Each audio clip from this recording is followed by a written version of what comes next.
tout le plat dans leur assiette, laissant les assiettes des autres vides, et qui, ayant tout, disent avec une bonne figure, une bonne conscience, nous, qui avons tout, on est pour la paix.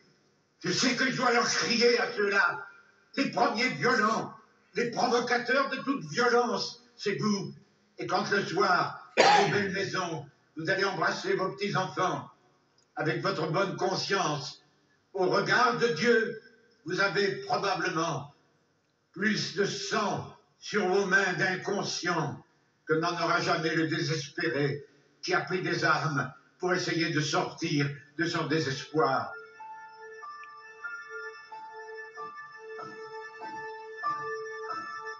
Mais ne nous trompons pas, il n'y a pas de violence qu'avec des armes. Il y a des situations de violence. Il y a tel et tel peuple du monde que je connais très bien, où j'ai été tant de fois, où il n'y a plus aucune espérance. Pour la foule des plus petits, aucune espérance d'apprendre à vivre. Et j'avais crié, vous les riches, il y a des riches qui sont honnêtement riches. Vous avez le devoir de dépenser. Ceux qui stockeraient dans des coffres de banque de l'or, des bijoux, qui les accumuleraient comme un trésor. Car la fortune, dans les temps d'épreuve, doit être partagée, venant au secours en créant des entreprises viables pour donner de l'emploi et du salaire. Les représentants du peuple français, constitués en Assemblée nationale, considérant que l'ignorance, l'oubli ou le mépris des droits de l'homme sont les seules causes des malheurs publics et de la corruption des gouvernements, ont résolu d'exposer dans une déclaration solennelle les droits naturels, inaliénables et sacrés de l'homme. Je vous demande de vous lever, messieurs.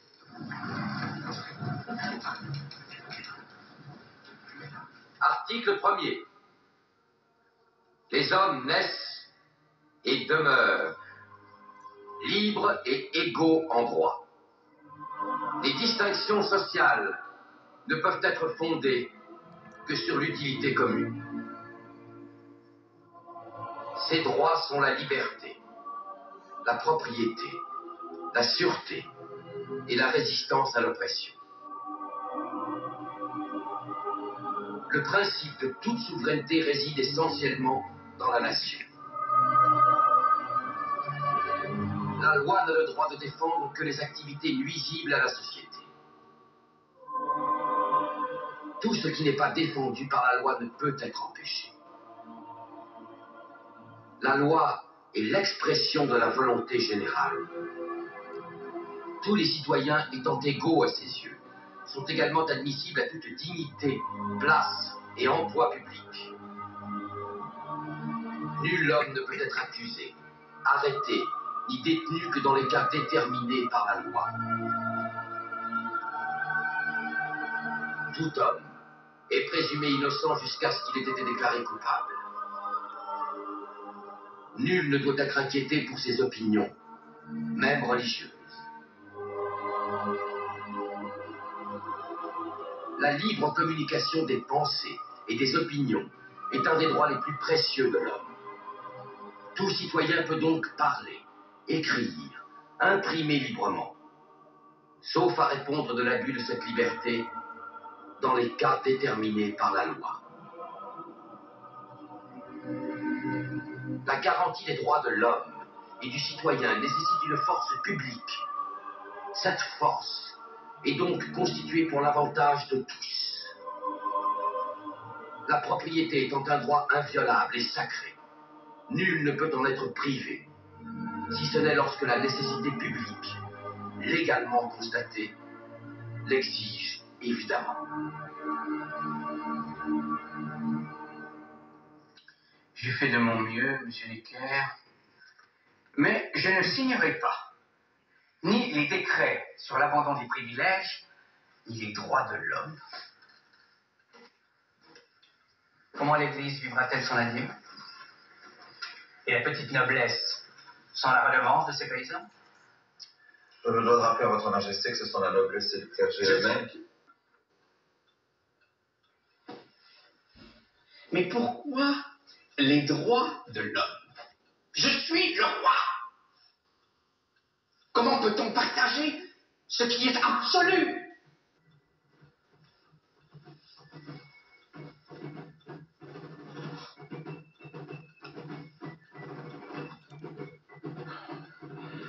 Votre majesté ne doit pas se dissimuler le risque qu'elle rend. Précisément pourquoi j'ai fait donner l'ordre au régiment de Flandre de gagner Versailles.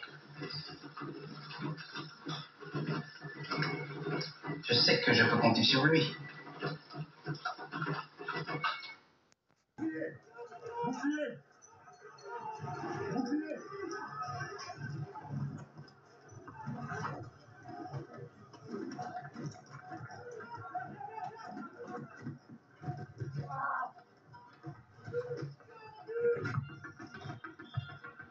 Tout a basculé samedi dernier, place de l'Étoile à Paris.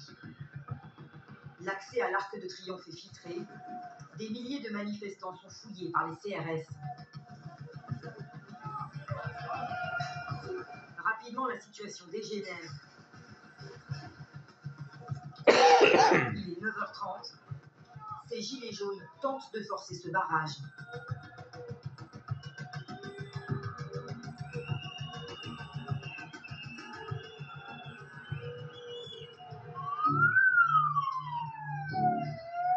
Les forces de l'ordre ripostent immédiatement à coups de canon à eau et de gaz lacrymogène.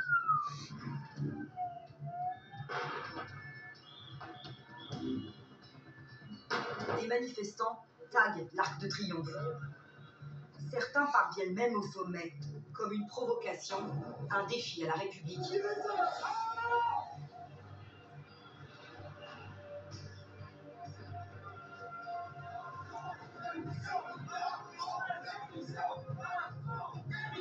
Dans plusieurs quartiers de la capitale, Gilets jaunes et CRS s'affrontent.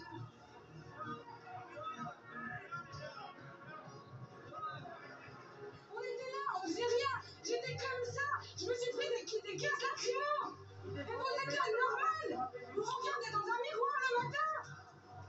Y'a rien qui vous gêne. Vous arrivez à dormir ou pas? Ça se passe bien la nuit? Eh, s'il y avait votre mère au milieu de tout ça, vous feriez pareil. Bande de merde.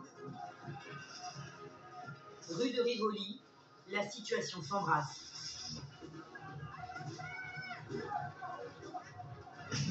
112 voitures sont incendiées. Une grille du jardin des Tuileries est arrachée, faisant un blessé très grièvement touché. 682 personnes interpellées, 250 blessés, dont 80 membres des forces de l'ordre. Près de 10 000 grenades, lacrymogènes, fumigènes sont dégoupillées ce jour-là.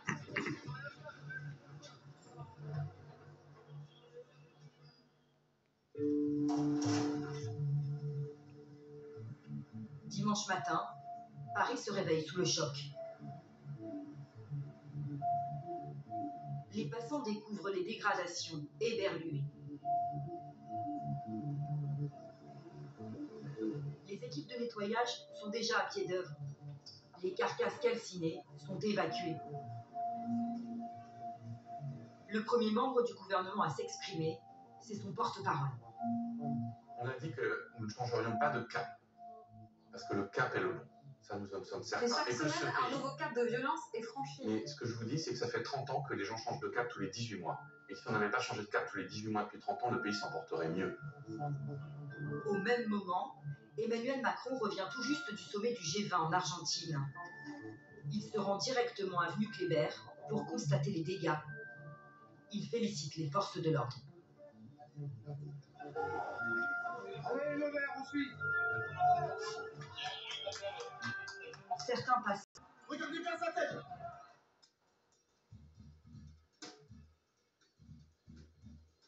Regardez bien sa tête. Regardez bien sa tête, il a tabassé par terre. Regardez bien, il a tabassé par terre.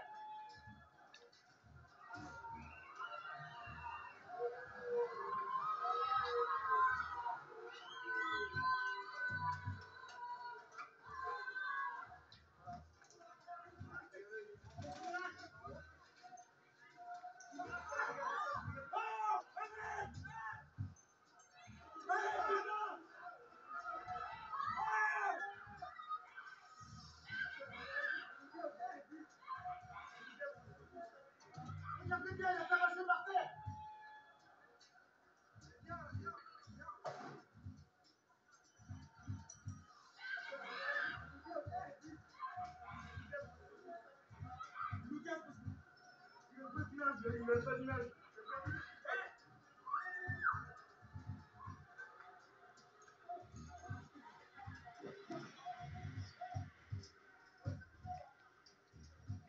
Il a été mis à pied pendant 15 jours, avec suspension de salaire. Il a été démis de ses fonctions en matière d'organisation de la sécurité des déplacements du président. Cette sanction vient punir un comportement inacceptable et lui a été notifiée comme un dernier avertissement avant licenciement. Cette sanction